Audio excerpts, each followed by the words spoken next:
Hello. Today we're going to be going over some pretty interesting and exciting Starship updates, as well as some local Boca Chica news. We'll debrief this week's in-flight abort test, talk about the upcoming Starlink launch, and then finish with today's honorable mention. I'm Kevin, and this is SpaceX in the News.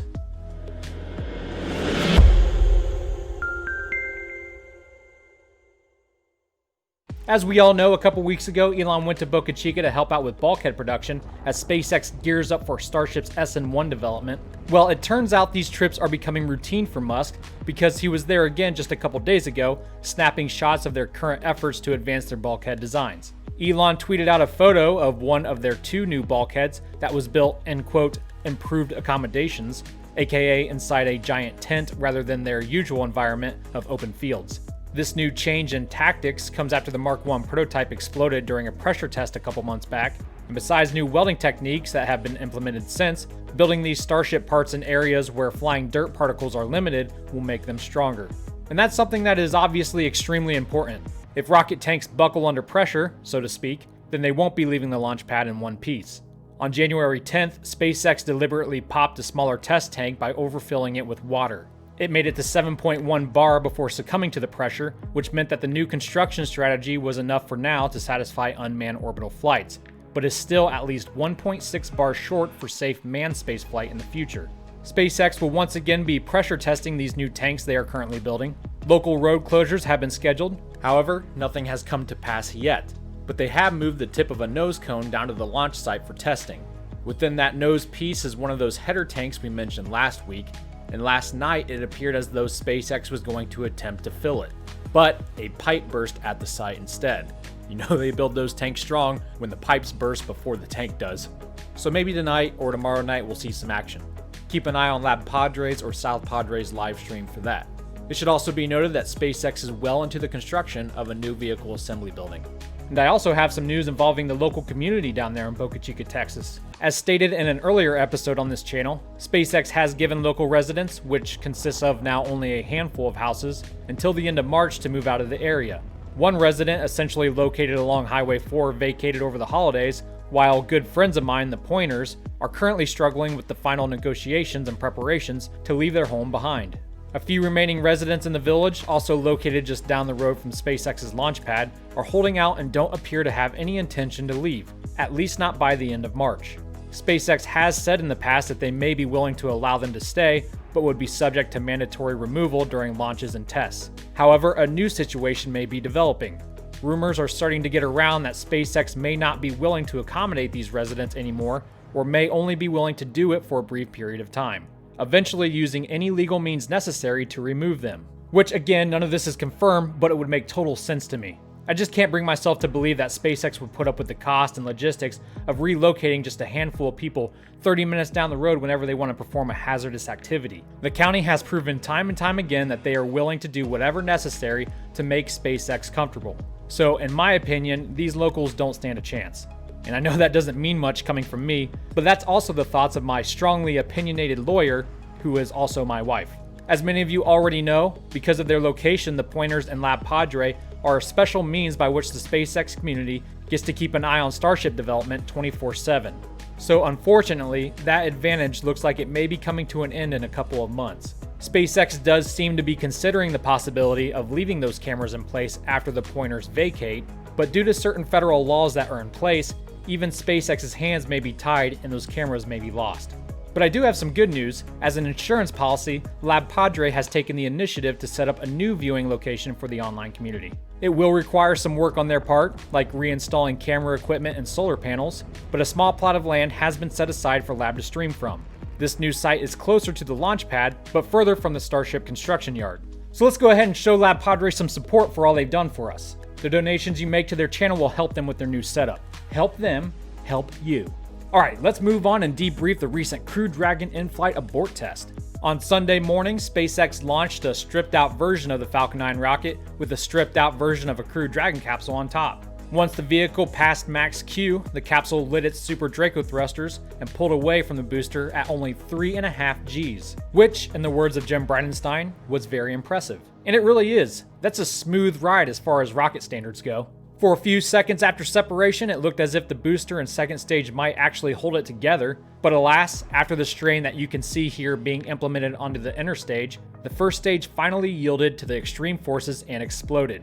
Shout out to Greg Scott on Twitter, who managed to capture a very epic still of the explosion. And my condolences to my good buddy, the everyday astronaut, who actually had great equipment on site, but those dang clouds got in the way. We lost. There's just a giant cloud above us right now. Thank you to all who joined me for my stream covering this historic event. When the booster rapidly deconstructed itself, I questioned whether it was due to drag or SpaceX self-detonating the thing, because it was so spontaneous. But I think Scott Manley made an excellent point on something that was hard to spot when it was happening live, and that's the second stage surviving the initial explosion, which wouldn't have been the case had the rocket been detonated. So after separation from the booster, the capsule jettisoned its trunk that, to everyone's amazement, survived its free fall into the ocean and was later recovered. Then, with the trunk gone, the capsule flipped over before deploying its 2 drogue chutes. Those in turn successfully deployed the 4, not 3, mains as originally intended and lightly made a splashdown in the Atlantic before being recovered as well. An hour after the launch, SpaceX and NASA held a media briefing, and by all accounts, the test appeared to be picture perfect. So overall, as far as we can tell thus far, it is a picture perfect mission. It went as well as one could possibly expect. And again, dedication. This is a reflection of the dedication of the hard work of the SpaceX NASA teams to achieve this goal. Yeah, I'm super fired up. This is great.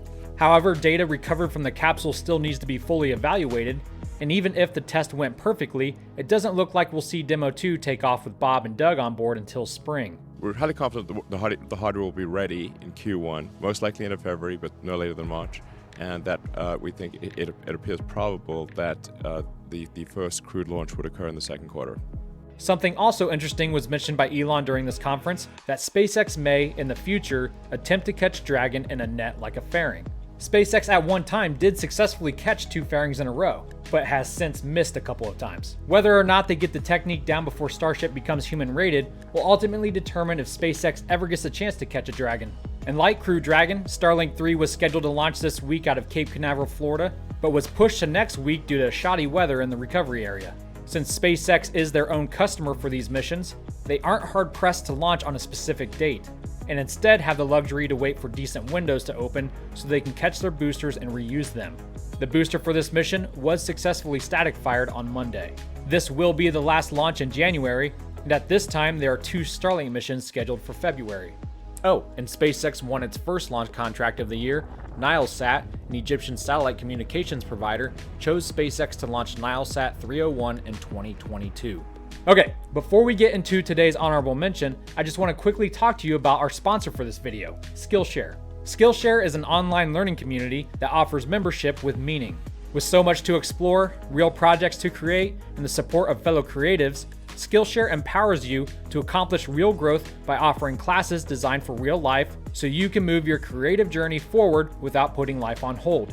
Skillshare offers thousands of inspiring classes on topics that include illustration, design, photography, video, freelancing, and more. For the longest time now, I personally wanted to learn how to do basic animations on a computer, something simple that maybe I could use in one of my videos someday. But I really never knew where to begin. Well, after joining Skillshare, I began taking a class called Animating with Ease in After Effects, and I truly appreciated how the class was structured with the beginner in mind. Because when it comes to technology, I'm the type of person that can become really overwhelmed pretty quickly. But that just hasn't been the case with Skillshare. And not to mention, Skillshare is incredibly affordable, especially when compared to pricey in-person classes and workshops. But since you're with me, click the link in the description below and receive 2 free months of premium membership. So please go check that out and consider joining. You can help my channel and yourself at the same time. And now it's time for today's honorable mention.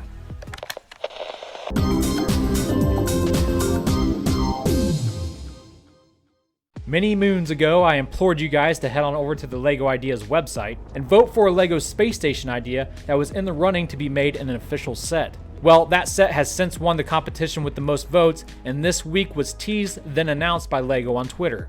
On the LEGO shop site, you can find all the relevant information. It will cost $70 and contain 864 pieces, which equates to about 8 cents a piece, which is actually a pretty good deal. For LEGO, that is. This particular set was the second to reach 10,000 supporters for the second LEGO Ideas qualifying round for 2018. but was ultimately rejected by LEGO, like every other space proposal that qualified, including my own Falcon Heavy. However, for the first time ever, LEGO later announced that one of 4 previous rejected proposals would be made into an official set. This space station was one of those 4, and as they say, the rest is history. Like always, I'll be doing a speed build / review video for my eccentric patrons and YouTube members. Join below so you don't miss out. I'm pretty good at LEGO, and all things juvenile. And also, as an eccentric member, you'll gain access to the build instructions for my rejected Falcon Heavy. Rejected! Well, that's all I have for you guys today. If you're on Discord or just can't get enough of SpaceX, why not check out our Discord? A link in the description. A very special shout out to all my eccentric members and patrons. Love you guys, and I hope all of you have a great weekend. And until the next one, Godspeed. These SpaceX in the News episodes are made possible by the generous donations of my Patreon members. And if you would like to see even more space-eccentric content, consider becoming a patron yourself. Even $1 a month will get you access to exclusive videos not available here on YouTube. There's a link in the description. And God bless, my friend.